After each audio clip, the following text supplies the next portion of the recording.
Good. Okay, we're going to start our June Heber Light and Power Board meeting. Today is the 24th of June. It is 4 p.m. and we will excuse Chairman Alan McDonald. He's asked to be excused. I'm Colleen Bonner, Mayor of Midway. I'll be conducting this meeting. We have representing Heber City, Jeff Bradshaw, Robert Patterson. Representing Charleston, we have Bob Kowalis, and from the county, we have Kendall Crittenden. We also have other staff members from Heber Light and Power who are present today. So, first item is our consent calendar, or our consent agenda. It consists of the April 22nd, 2015 and May 5th, 2015 board meetings, the April and May 2015 financial statements, and the April and May 2015 warrants. Are there any questions or discussion on those items? If not, we'll call for a motion. I'll make a motion that we approve the consent agenda as listed. Okay. I second the motion. Any discussion? Okay, all in favor? Aye. All right, great, thank you. Item 2 is a request by George Bennett to for a review of the Best Western impact fees and line extension costs. Jason, you want to take this? Yes. Okay. George, you want? George Bennett asked for some time on the agenda. They're doing a development out by Arby's, in between Arby's and the liquor store. So George, do you want to take a few minutes? And Okay. there's a podium up here if you want Okay. to come on. Jason, do you guys have, did that show up to you guys? Yeah, if you want to pull it up on the board. Sure. That might be the easiest thing. I think the biggest question we've got is the hotel, unfortunately, is in a perfect storm in terms of impact fees. We're talking right now between $250,000 and $280,000 in impact fees before we even come and talk to you guys for power, plus about $250,000 worth of dedicated water shares. So because of the traffic and the number of toilets in a hotel. So I'm representing the owners, H&C Properties LLC, and we'll have this site plan up in just a sec so you can see what it's about. We've been to City Council, and the request that we have with them is to see if they can help at all, because we don't have a hotel that's newer than 17 years old. One of the major issues is the impact fees. And so we've been looking for some relief.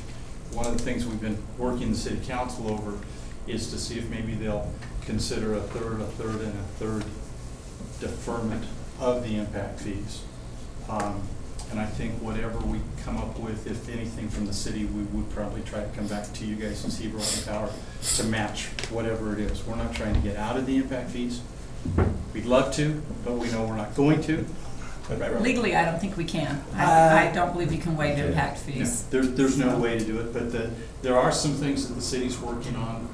They had the downtown redevelopment district that they were looking at some other options for 3 other hotel sites, and so we're trying to piece those together.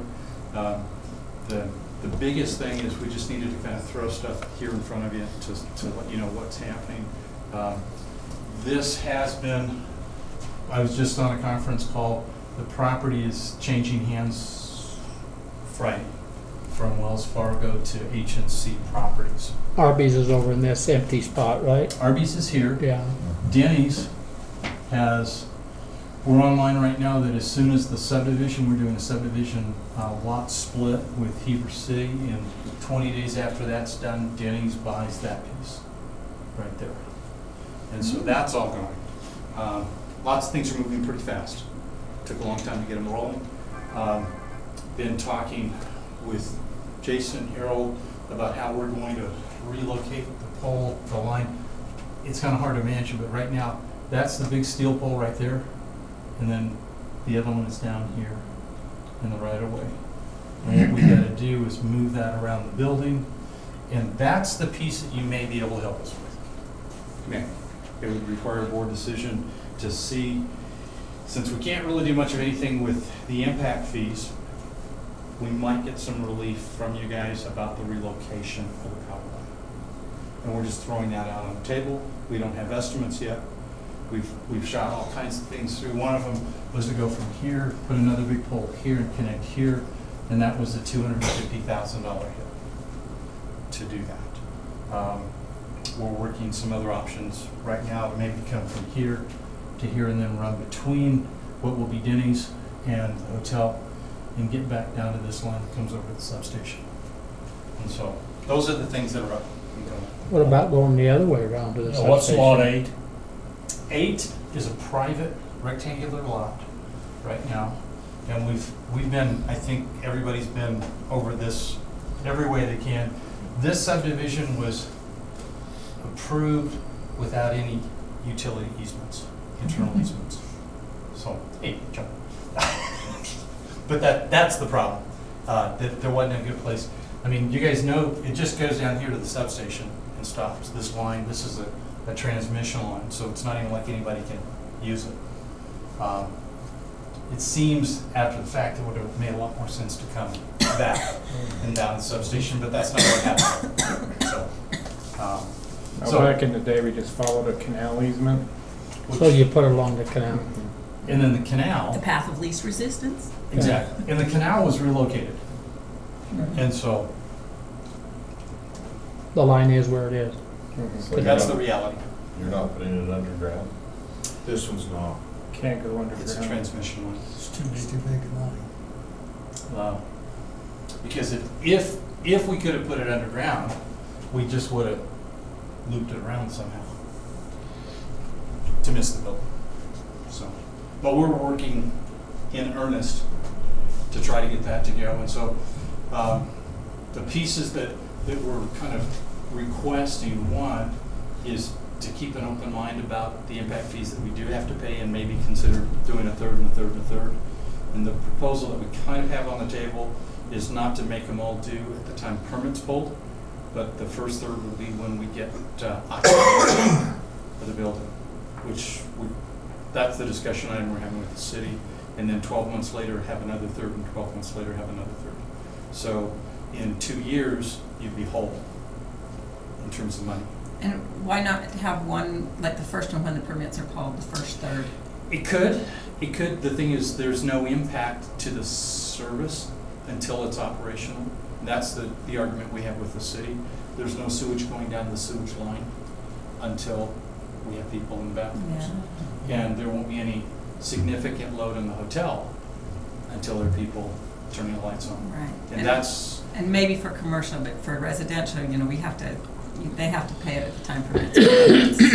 right. And this is breaking out, and we're kind of between a rock and a hard spot, because the reason that there hasn't been a new hotel in 17 years is because Yeah. this is one of the biggest It issues. just hits.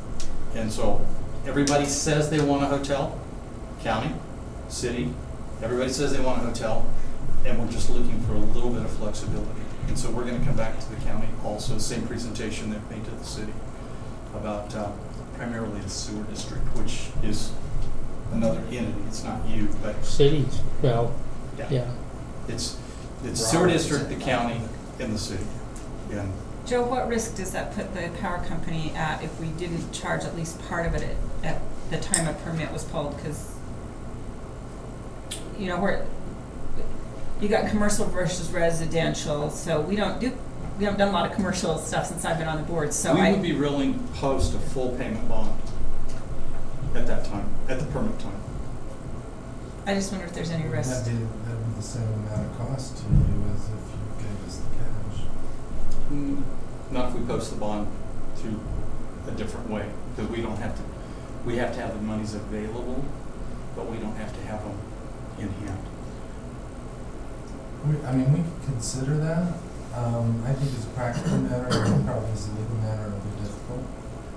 There's some flexibility built into the statute for special circumstances. But you have to use those very carefully, because everybody has Everybody has a special special circumstance. circumstance, and so it's just the way it is. So the answer to the question is you'd have to be very careful, because the next George Bennett, as much as we like this George Bennett, would be here asking for some school district to be here. There's a lot of people out there that get hit by it. It's not an easy thing, that's why you haven't done it in the past. Yeah. I'm assuming. Security would be important if we were to consider it. I mean, I certainly wouldn't just say, oh, we'll push it off. The bond. No, would- there'd have to be The bond would something offer that though. concrete in place that, you know, so that the company isn't at risk. That's what we have to worry about as a board, is to make sure we protect the company And we know that that would be a and the liability and the requirement. risk to the company. So we'd have to have, Joe would have to kind of look into that and see what he could And see. then the other piece that kind of comes into play, we got the anticipated load, it's about 1,000 amps, it's really not that high, you know, three-phase. But we wanted to make sure that you knew that we were moving that direction, and we wanted to get in our service request prior to the rate increase in August. So you're looking at 1,000 amps for both projects? Or just the hotel? Just the hotel was 1,000, and I think they were 600 or 800 amps on the restaurant. 600 And restaurant. you're gonna come back wanting us to work with you on the restaurant as well? No, Just the hotel? That's a different entity. However, we will set a standard. So whatever gate we choose to open, it will be an open door, and we'll have to be very careful. and in the restaurant's case, they're gonna be ahead of us. We have to do the lot split. We're close. We hope to get final lot split approval from the planning commission on the 9th of July. Then we'll go to city council, I think the 4th or 5th of August. And then they'll purchase the property. They may or may not have any interest in, I mean, quite honestly, your impact fee is not nearly as significant as some of the others. So, but the information that we got was that if we're gonna make a run, we need to run it past everybody in terms of county. And we're not expecting anything. I don't know if the school can do anything, you know, but the county, the sewer district, and the city, those are the three, and you guys, you want that.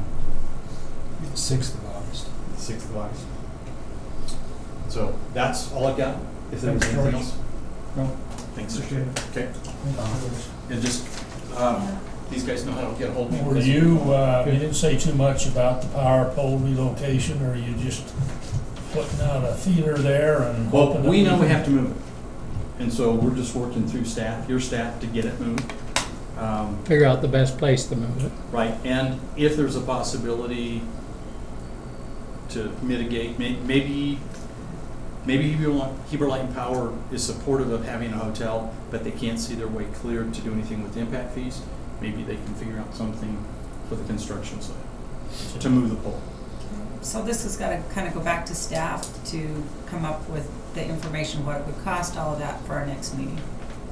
Yeah, George just wanted to let you guys be Okay. aware of the issues he's facing with this development. Right. So, We're not looking for any decisions. How many room hotel is it? 80, it's a best So you Western and Harold plus. and We've been Joe working, you'll be working on it. Okay, you'll have that next month for us, well, hopefully. when they're ready. Okay. We'd like to think. We we'll keep be ready. waiting for them. Okay, well, we'll meet the end of July, but we've got the 24th coming up, so we'll probably, our meeting, I'm not sure what day that is. So we'll meet the 22nd. And Okay, if we're ready, we'll definitely be ready to go. Denny's will be right behind us, but that'll probably just work as a commercial service request. Yeah, that's easy. That one's easy. And we've already aligned where we think we're gonna get power for both facilities. We're gonna run power through. And then there's another piece that you may wanna know, for anybody who knows about this subdivision that's such a mess, that part of the deal for our owners is they've agreed to straighten out the kind mess. of clean up the mess. So, and it's not just on lot one, we're cleaning up everything for the entire subdivision. Okay. So that includes our easements as well then? There aren't any easements. So If you when wanted to. clean up those lots, Yeah. when you get easements. Well, we're not doing any lot line adjustments, Okay. with the exception of ours, lot one, and we're talking right now putting an easement, utility easement between the two lots. Our problem is we don't have any, lot line adjustment. But I think the question really is, what's in it for us if that, when it occurs? We'll get to that. We got a big agenda, sorry. Yeah, sorry. Okay. Thanks. All right, Thank you. thank you. All right, next item is customer request for review of adjustments to billing account. Jason? Yeah. We found out while we were doing our rate, our cost of service study and our rate redesign and all of the stuff associated with it. So we had one customer account that was a residential account that was being charged commercial. And so we notified the customer of that, and he was pretty upset, as you can imagine. He was overbilled, probably around, on average, about $30 a month too much. So How long? For how long? Yeah. for about 14 years.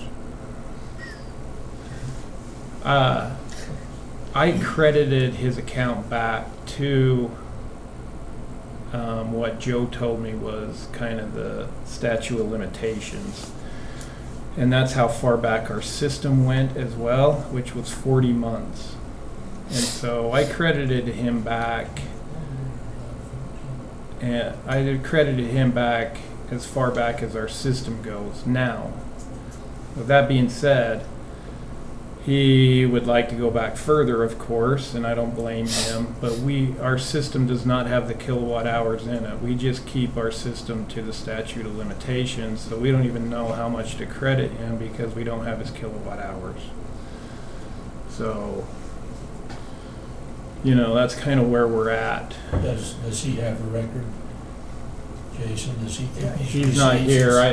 If he was Yeah. here, we could ask him, but I That might be- did tell him that I would ask regardless of whether he was here or not, so. Was his average use about the same from year to year?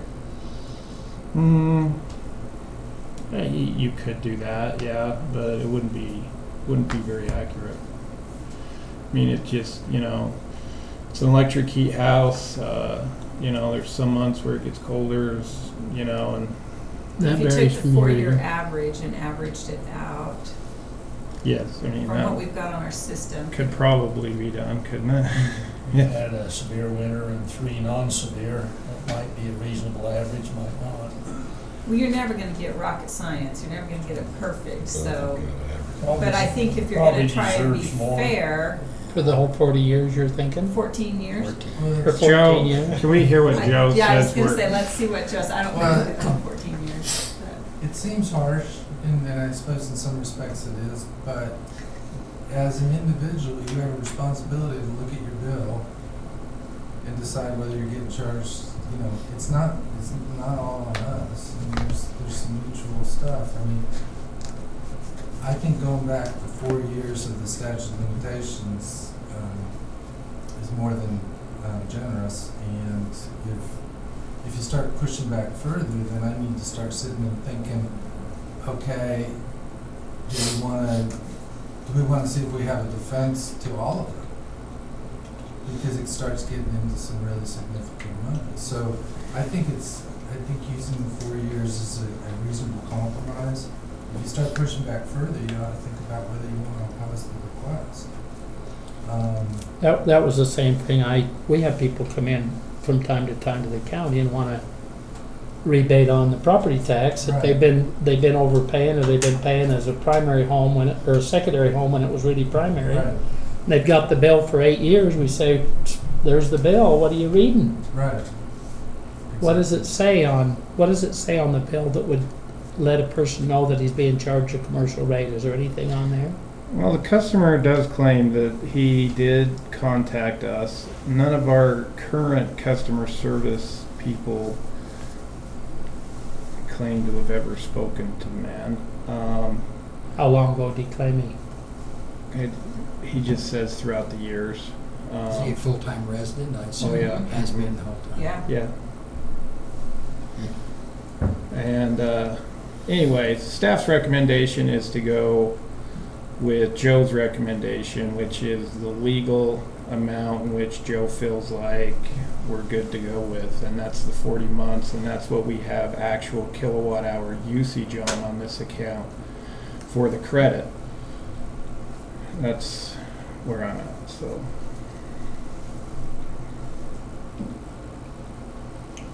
So $30 a month for 40 months, $1,200. $1,200. Yeah, it was about a $1,500 credit, I think, on his current account, right around there. Because you had record of his exact Mhm. hour usage Yeah. that far back. Absolutely, yeah. And that's, it's an accurate credit. I think if we go beyond that,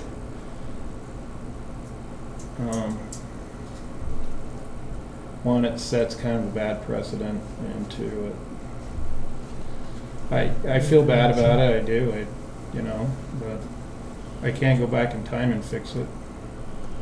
They're like Joe said, the responsibility is on both sides, so. Mr. Chairman, I'd make the motion that we accept staff's recommendations to give this customer a 40-month credit based on his wattage usage for that period of time, going back 4 years. I second the motion. Any discussion? All right, all in favor? Aye. Okay, thanks. All right, Bart, an update on accounting software purchase. Okay, as many of you know, we've been using a system for quite a few years named Cassell. It's worked good through the years. We've had a good partnership with them for 26 years or so. It, however, as of late, it's not been meeting the demands of our company, so at the beginning of the year, we went out with an RFP to solicit different bids. We had 4 respondents that come back: Blue Ocean Systems off the East Coast, Cassell with their new Connect, NISC with their iView platform, and Tyler Tech with their Encode platform. 2 of those are electric utility specific, the Blue Ocean and the NISC. 2 of them are more municipal government with a utility arm on it, the Cassell and Tyler Tech. After doing quite a bit of review, it was decided that the NISC iView would be the version to use. And so we are in the process of going that route. We've worked heavily with the audit committee to vet this, but wanted to run it by the board mainly. If you remember at budget time, we set a budget for this year of $45,000. As you'll see the numbers come up here in a minute, the cost of this system is beyond that, but the majority of it will be in next year. So we should be good this year for the 45, but wanted to kind of let you be aware and then get your thoughts or feelings beyond that. Some of the key characteristics we went looking for that our current software is not offering us is data reliability and integrity of that data on a real-time basis. Our customers, we're having to use a third-party express bill pay for our customers to be able to do anything, and that the information again there is extremely limited. We have quite a few different systems we use as a company. It'd be nice to have some of those all together in one. There's some functionality that we're not currently getting with Cassell that we'd like to have. Our workflow processes could use a step up based upon that functionality as well. And remote accessibility, be able to access it from away. iView offers all that plus some. Everything goes real time. We're on a hosted system if we go with iView, so we have remote flexibility. Right now we don't have an employee self-service portal where the employees can go in, put in their timesheet hours. It will automatically route to the manager for approval, then automatically goes into the payroll system for verification and cutting. Right now, everybody sends a hard copy spreadsheet, formatted timesheet to Carly, and she has to go in and manually enter that stuff. So this makes her job a lot more efficient. We don't have the project management modules, so right now Harold has a employee that spends a lot of time tracking project costs. Jake doesn't have anybody doing that. Jason doesn't have any on his. This comes with it. Our fixed assets are a giant spreadsheet. The auditors for 2 years now have told me to find a solution to get rid of the spreadsheets. So quite a bit of reason for an upgrade. One of the bigger ones is the customer portal, really trying to arm our customers with more information. So kind of show you what they use is, it's called Smart Hub. It's accessible via computer, Android, Apple, iOS. The 5 main functions you can get from it is you can pay your bill, you can view your usage, you can have it notify you, you can contact us as a utility, and then you can also deal with your own profile settings. Here's the home page that our customers would actually see if they logged into it. You'll notice that they have quite a few tabs and options, information. We can put in communication alerts, things like that for them. They can make their payment right there. When they make that payment, it goes live to where we can see it right here at our office. So here's an example of how they would do it. They can either do a check or credit card. One thing with these accounts, everything goes to hidden digits on the front end, which is the last digits. So if they enter at one time, that's the most secure way you can ever do your online banking. Just enter your card one time, because it's usually keystrokes that get people in trouble and not the other. If they hack into it, usually they'll just find the hidden digits. That's an advantage we have to this. They enter one time and then we're in good shape. This is an example of something they can do with their usage. They can actually see to the hour with our AMI meters the way they are, or they could check it on a daily basis. They can go in and make notes if their bill was excessively high one point in time and they wanted to look at it down the road and remember. They can actually make a note on their own system. And a whole bunch of notifications that you can set up on there. So this really helps the customer a lot. I think there's one other screen. And then a way to contact us. We can put whatever we want in there. If somebody, today, a truck driver hit a pole, knocked wires down on a guy's house. If he wanted to, he could pull up his app and just type it right there, take a picture, and then shoots right over to our service desk. As it was, he had to call us, and then we tried to call dispatch, they didn't answer, so then we called back. So it really is very, very helpful. We're not looking right now at the outage management side of this software, so this feature wouldn't provide as much value to us as it will in the future for them as well. So those are some of the benefits. These are the costs. To implement this, we're looking $76,451 for the main components, with an additional $25,000 for other items. The $76,000 are items that are actually put together on a milestone payment format. The $25,000 is when they incur that cost, they pass it on to us. So to implement this thing fully, we're looking at $101,000. Our monthly maintenance fee will be $6,562. The more meters we add, the more that price goes up. What are you paying to Casell now? $850. So a significant jump. Well, we're talking about a lot of manpower hours too. Yeah, I've identified about $3,500 in immediate cost saving cuts that come as a result of this. $3,500 a month? Yes. So that hits half that. So that's half that, and then just simple things like Carly's time on entering the timesheet data, and we literally get Jason worked 80 hours, Bart worked 80 hours, Harold worked 80 hours. That's all that's getting put into the system. So with this, it's going to be, well, Harold had 3 hours on this Best Western line relocate, 6 hours on an outage out in Midway. We get a plethora of more data. So you'll know where they were actually working. Yes. I mean, we're tracking that, but Sean's having to do it separately in a different system that he's designed, and the line foremans are entering it in. I mean, we take the work of a couple heavily worked people and we shift them to do more effective stuff, so.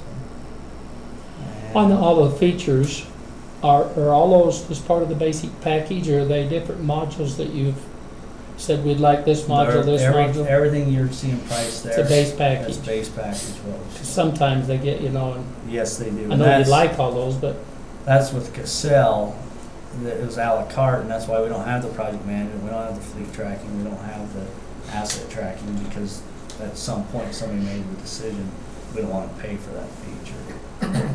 One other really important thing to notice here too, the way NISC does it, your monthly fee, a portion of that goes to research and development, so there's never a upgrade that is a big upgrade.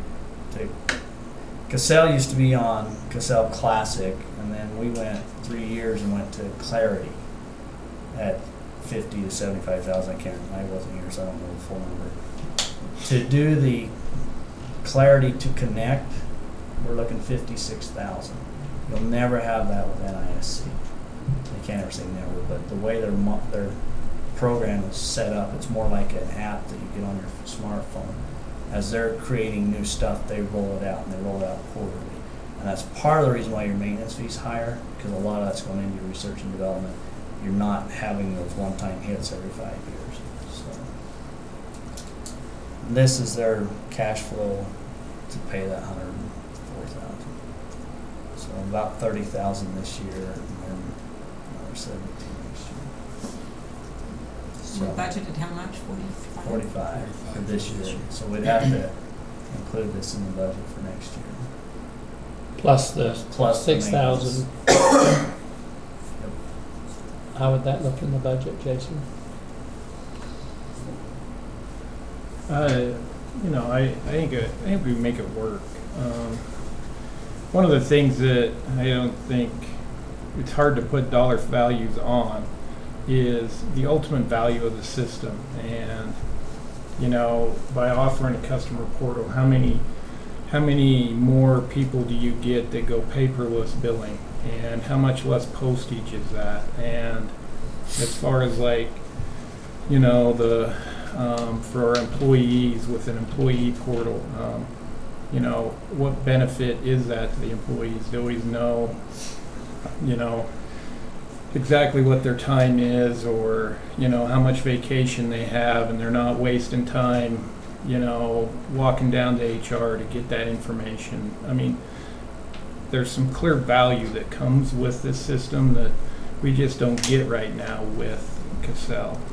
And so, it's tough. It's tough to go after this, but something that's been requested by the auditor, that since he's been here, that we move to a more utility based system and clean some things up that